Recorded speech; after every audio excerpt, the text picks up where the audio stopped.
Hello there everyone, welcome back to my channel. Thank you ever so much for joining me today. Now with Dissidia Opera Omnia, today we're going to be looking at the new banner that's very hyped. That'll be coming this Friday on June the 5th, which is going to be Arciela's banner.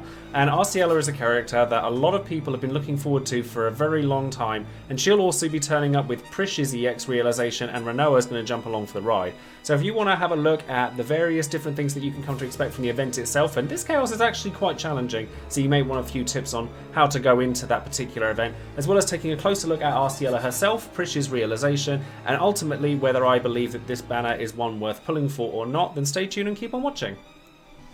As always guys, don't forget to check out all of the social media links in the description box below, including Twitter, Twitch, Discord and Patreon. Now with Twitch this week I've had to alter my Twitch schedule this week, so the correct one is just on the right hand side here, and that includes Arciela's event on Friday. Basically, I have more hospital trips and doctor's trips that I have to go to, and blood tests and things like that, so I've had to shuffle things around a bit. But hopefully, because the Arciela stream will be done in the British evening time, maybe that'll actually be more beneficial to any of my followers who happen to be on the US or on the other side of the world, because it'll be more in line with you guys' time zone. And of course, I'll be doing Ultimisia's makeup for this particular stream, which I've been saying I'm going to do for a couple of weeks, but due to hospital trips and all that, I've had to delay it a little bit. And then this Sunday we'll be doing offline mode once again, and I think Arciela is actually a character that's going to help me out with that a great deal, and I'm actually going to be doing an Ignis cosplay for that particular stream, so definitely come on down if you want to check anything like that out. And then with Patreon, obviously every video I always shout out one of my patrons at random to give thanks and appreciation for all the support I get from you guys, and this time around it's going to be Arciela, who is donating at just $1 a month, and honestly, even the small donations make a huge difference to me on this channel. I appreciate every single one of you guys, and honestly, like, anything that anybody gives to this channel is an absolute world of amazement, so thank you all very much. And then obviously don't forget to check out all of the websites that are associated with Dissidia Opera Omnia, so that's Dissidia Info, Tonbury Troop and DissidiaDB.com, because I get all my information from those guys. And of course don't forget to check out all of the other content creators besides me. So first things first, let's have a look at the event itself that involves Arciela and obviously Rinoa and Prishe and all of that as well. This event is actually quite a challenge when it comes to Chaos if you don't have Arciela. So while I'll be covering her in the later part of this video, when I talk about the event I tend to recommend non-synergy characters, but the chances are 90% of people out there who are clearing this event are going to be using Arciela to do so. But if you don't have the resources to go for Arciela, or you simply don't want to, then don't panic. There are plenty of other options that you have available to you in order to clear this particular event.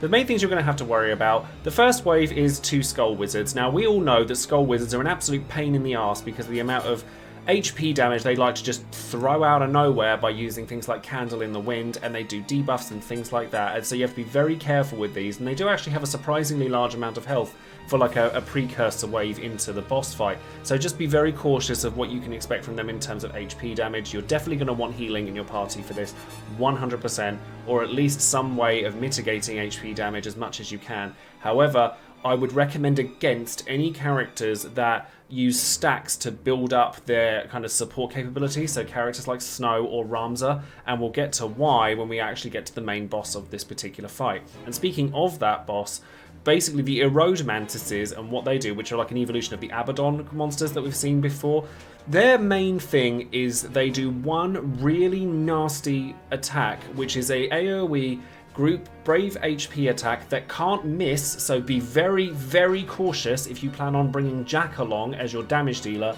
because if he's just used his EX and they go to use this attack, he's dead. Like, there's no two ways about it, because he puts himself to 1 and this attack cannot miss. And it also does a party-wide Dispel that includes all framed buffs. So if you're using Ramza, for example, and I have seen clears done with Ramza on the JP side, so that's not to say it's impossible, but it's very difficult for him to then build the shout stacks back up and then go back in, and the same goes for Snow because he has stacks on his abilities as well. So if you're going to take a tank for this particular mission, then I would recommend Zac, because he's not quite so reliant on like building stacks up or anything like that, and Galoof, you know, he's still going to get hit by that AoE Brave HP attack. Not only that, but they also provide themselves a buttload of framed buffs while they're at it, and they do debuffs as well. So if you want, if you're going to go through this, like Arciela is a Dispeller. that happens to be a really strong support character as well. So realistically, you're going to want to bring somebody that can dispel or deal with the amount of buffs that they give themselves. So if you've got somebody like Vanille, then she's going to be absolutely fantastic for this particular mission, because not only does she do dispel, she does debuffs, and she kind of batteries the party all at once. She's an absolutely fantastic character for this particular mission. Hope is really good just by mitigating the amount of damage while still dealing a large amount of damage himself. Basically, what you're going to want in terms of a support character is a character that can replenish the buffs that they normally put out as quickly as possible. So characters like Hope and Lena are going to be really nice for this. Now, debuff-wise, the other thing that this attack actually does is inflict a special debuff called Parasite, which is an HP drain, so if you fought Phoenix, you'll know what to expect from that, but it also lowers your defense and attack and gives it to them instead. So realistically, you really don't want this Parasite debuff sticking around on you for too long, and it actually stacks up like up to 5 levels, and it gets stronger and stronger each time they use this attack. So really, you want to be able to get rid of this thing as quickly as possible. The best ways I could think to do this are using Yuffie, because you can actually throw this back at the enemies if you wanted to, and that actually makes things a lot easier, because then she's doing her debuffs at the same time. If you have a Dispeller and Yuffie in your party, you won't have to worry about a lot of the stuff that you have to deal with when it comes to the debuffs and Parasite and them buffing themselves quite as much. It's not nearly as scary. Or you could use a character like either Jack or Vayne, where you used so many turns that you get rid of the debuff as quickly as you got it, because it actually only lasts for 3 turns. Lena is still a really strong character in this particular fight, despite the fact that Winddrake's arrow gets dispelled before Parasite gets put on, so you're still going to have to deal with it. But because her damage is really high, she can Winddrake's arrow and make sure that you've got the Winddrake's ward back again really quickly. Her HP regens are fantastic. So even though she loses like a very major, but you know, in this particular fight, a smaller part of her kit, she's still actually very useful. Yuna is your other option as well. If you wanted to take Yuna and like pull her out of retirement for a little while, then Izuna does get rid of the Parasite buff, and so therefore you can use that and use her as a support character that can still deal a decent amount of damage. It's particularly if you've maxed her character board out, because it became available very recently. So while this mission is actually quite scary at first glance, there are a fair few options, and like I said, I've seen a clear done with this using Ramza and Freya, both of which are characters that use stacking buffs and they can still get through it fine. So while it looks scary, it's very doable in the end.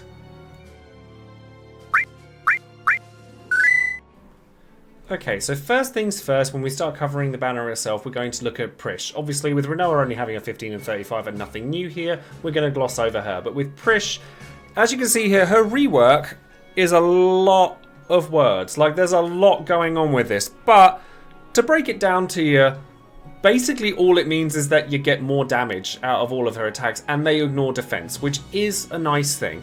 So the other thing to note is that with one Ilm Punch, it now doesn't increase your turn count, which is quite nice. Obviously, it's not an instantaneous attack like some other attacks have been, but the fact that it doesn't increase your turn count does make her more turn efficient, so that helps quite a lot. And then she gets HP attacks off of everything that she does now, including Spinning Attack, which makes her a little bit more useful, and she gets a Brave Attack and HP Attack Plus, which is just nice things to have. But ultimately, pretty much everything that she does is just more damage. So she gets splash damage on her backhand blow detonation, she gets plus versions of them depending on which attack she used to begin with, and then obviously all of her stuff is related to either fire, wind or holy.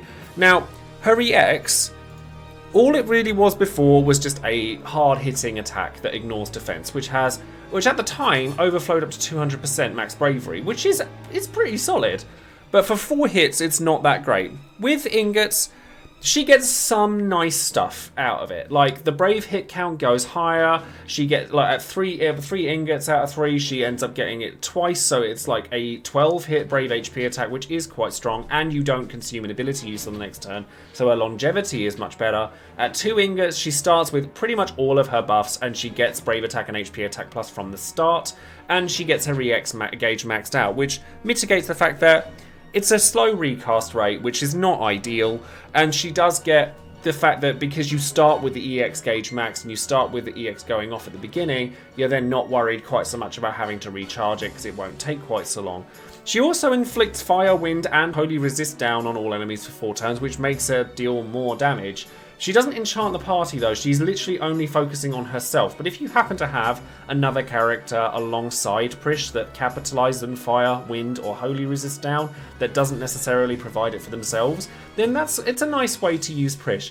The problem I have with Prishe is that in this day and age, the kit that she's bringing, quite honestly, just isn't good enough. Like, if we could ingot every character that we had, I'd be really happy to like use Prishe. I think she'd be a really fun character to use. The fact that her kit sort of morphs depending on which tree you go down is quite fun. But ultimately, she doesn't bring anything to the party. Like, 65 only like caters to herself. She only brings more damage to the party. The only thing that she realistically brings along is that fire, wind, holy resistance down. And when we've got supports that are dealing as much damage as damage dealers, as you know, we'll get to when we talk about Arciela, honestly, Prishe's kit is just a little bit lackluster. And if you get her, I think, yeah, cool. I don't think she's that great at 0 out of 3 because, you know, you want the longevity, and Prishe definitely wants to be using her skills as frequently as possible, so not consuming an ability use helps that quite a lot. But equally, I really wouldn't spend 3 ingots on her when I could spend them on any other character this month. So if you get Prishe, it's nice. But if you ask me personally, I think that she's definitely the lesser of the 2 characters in the banner. Okay, so now we're going to talk about Arciela. Whew, Arciela, where do we begin with you? Now, her kit is really unique, and it's really, really good as well. I'll say that right now. So I'm not going to go straight into her passives, because what her passives actually do, her 55 and 60, are literally just increase the hit count and the bravery overflow and things like that of her attacks. Instead, I'm going to talk about what the attacks actually do. So Ascension and Expunge Magic, and then Dissension and Sight Unseen are basically like mode enablers for Arciela. One of them is offensive, one of them is defensive. So Ascension triggers Expunge Magic, which is a 5-hit AoE Magic, Brave, and HP attack that deals split damage and recovers HP, so there's healing involved in that. It also dispels the target completely of all buffs, so obviously with regards to her own event, she's obviously going to be very useful for this. She also gives herself 3 turns, or which get extended by the passives and her gear, Fast Cast, which restores your party's bravery back to its initial bravery within a turn of either dealing HP damage, so it going to 0 and then recovering, or by getting broken. So basically, you're not going to have to worry too much about having to, you know, be at low amounts of bravery for like a turn or 2 after you've used their HP attacks and the enemy's turn is coming. And this is particularly poignant. The fact that it says after dealing HP damage as opposed to going to 0 at bravery means that with a character like Vayne, who like regens like loads of stuff, or with any character that regens bravery, you're just gonna get loads of bravery for a character like that, and it actually like works fantastically. And it's just really good defensively. But not only that, but you also get Brave Attack Plus and a Harmonic Displacement with her Ascension buff, one of which continues the Fast Cast buff. So basically that's never going to go away. As long as Ascension is live, Fast Cast isn't going to go anywhere. And it also party batteries, and it would like regardless of whether you use the Brave attack or the HP attack, so that's really good in and of itself. And Harmonic Displacement is a 3-hit Brave HP attack, so that's not something to sniff at either in terms of damage. Dissension and Sight Unseen is her more offensive style, where it deals another 5-hit AoE Brave HP attack, again, after you've put all the passives and everything on it. It also deals splash damage, but it also inflicts Max Brave and Speed down, which is a framed debuff that lowers their Max Brave and their Speed, and it also inflicts HP attack disable. Now, when you've got all of the passives and the gear and everything, this is 3 turns long. So that's 3 turns of all of the enemies not being able to use HP attacks. Now, if you remember when I spoke about Freya, I thought that Last Stand party-wide is really nice. But why take less damage or not die when you could take no damage at all? You know, there's that option, you know, and Arciela just has this on tap whenever she needs it. You don't get that many uses of each of her skills. Like, everything all said and done, you get 5 uses of Dissension and 5 uses of Ascension. But then that's 15 turns minimum of her not having to deal with HP attacks at all, or your entire party. And she's still dealing a decent amount of damage to it.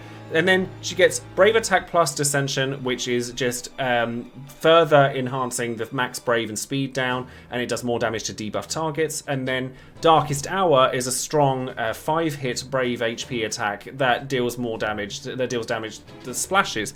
She also has an ability to recover one new skill use of each of her skills by using a C65 that also raises your party's attack at the same time.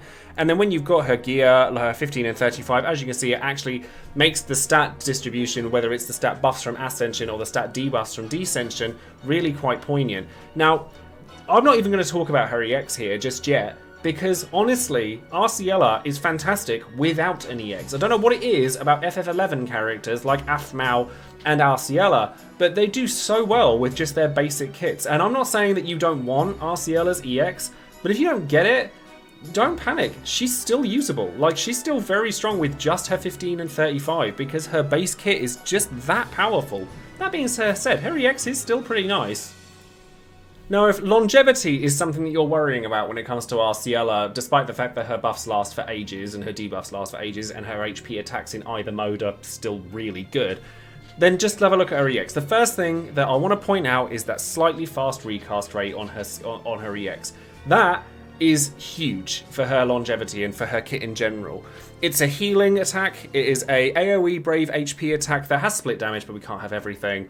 And it also gives her another frame buff called Heirloom, which raises her max Brave attack, and it also provides a decent Brave regen for your entire party. And obviously, while you've got Heirloom, like when you put Power Stones into it, it says Heirloom duration +3. This means that you're just not going to run out of it, as long as like you're not getting dispelled like you would in her event. But it won't take very long for you to get it back because of the fast recast rate. When you put ingots into it, it actually is less exciting than a lot of sort of 3 out of 3s, but generally you often find that the reason for this is because when a character gets such a powerful kit, they don't need to have their EX be super busted, because otherwise they'd just be above and beyond everything else. And in terms of support characters, Arciela kind of already is. So with a book, it makes it so that Knuckles' Vengeance does more damage and has more Brave Overflow, which is nice. She gets more stats out of 1 out of 3. Yeah, okay. With 2 out of 3, she starts with Heirloom, and on the first turn, she can choose one of her modes to go into with no action delay, no turn count, and doesn't consume the ability turn, which is lovely. And then 3 out of 3, it increases the strength that Knuckles' Vengeance does. It makes it much stronger, and it also gives party bravery battery at the end of it. So honestly, like, there's no wrong way to build Arciela. Her EX is just the icing on the cake. Like, it's a decent attack. Like, 8 hits, AoE, is gonna deal way above your max bravery. Like, that is just going to happen. So you're going to get a decent amount of damage that you're going to be able to do relatively fast. Even if it's at 150% max bravery, you could leave the EX at its base level and it'd still be good. And then when you put a book into it, it makes it so that it hits harder and it's 180% max Brave Overflow, which is obviously a lot stronger.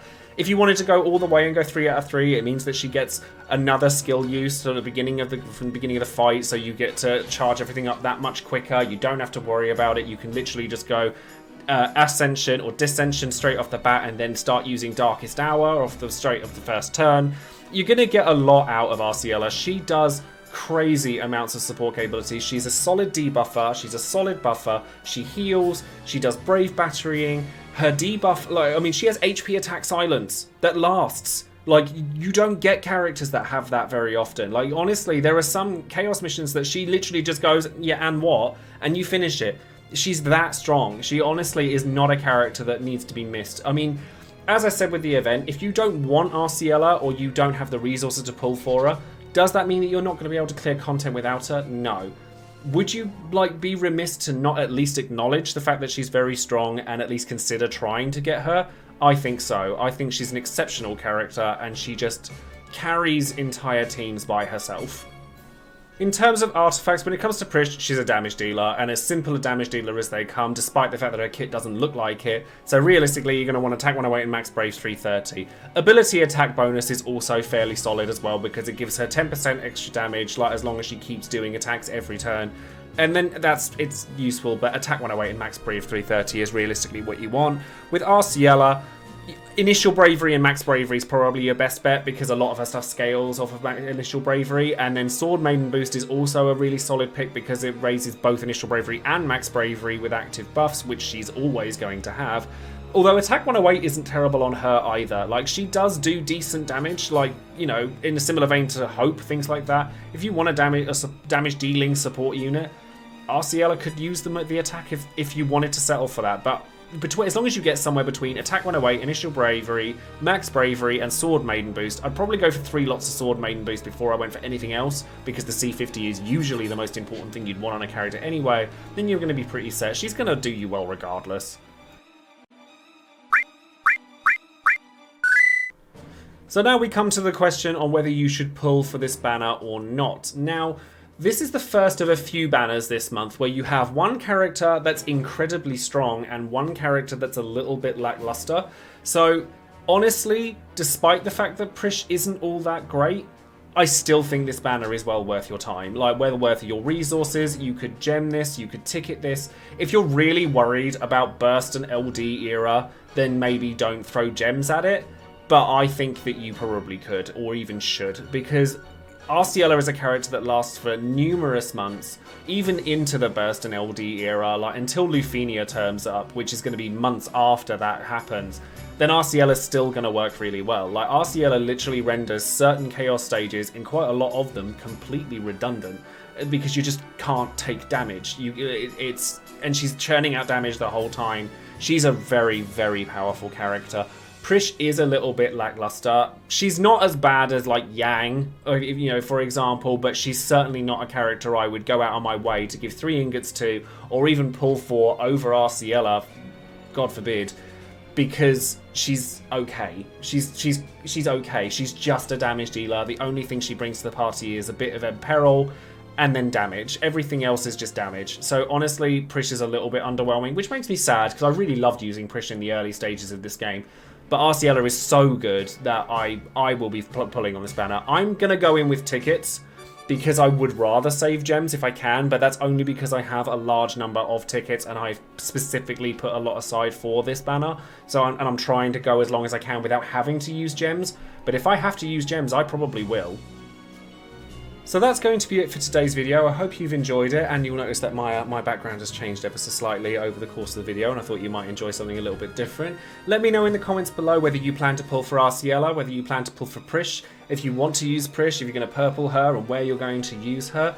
Honestly, the other thing I will mention when it comes to Arciela is that she is the best character for Dimensions End 12, which is coming up fairly shortly as well, so that is something that I thought I'd throw in there just at the end of the video as a footnote. But yes, let me know in the comments below where your resources are going, how you're going to tackle Arciela's event, particularly if you're not planning to pull for Arciela, because a lot of people, I think, despite the fact that I've said that you should pull for her, probably will skip her because they're so worried about the Burst and LD era, which is fair enough, then they might skip her. So I'm curious to know who you plan to take into the event if you're not going to pull for Arciela. And then that's going to be it from me. So thank you ever so much for watching. Don't forget to like the video, subscribe to the channel, and click on that little bell for notifications for any other videos I make. And of course on Friday in the evening, I will be streaming this particular event in Ultimecia's face, so you'll have that to look forward to as well. Thanks ever so much, and I'll see you all again soon. Take care.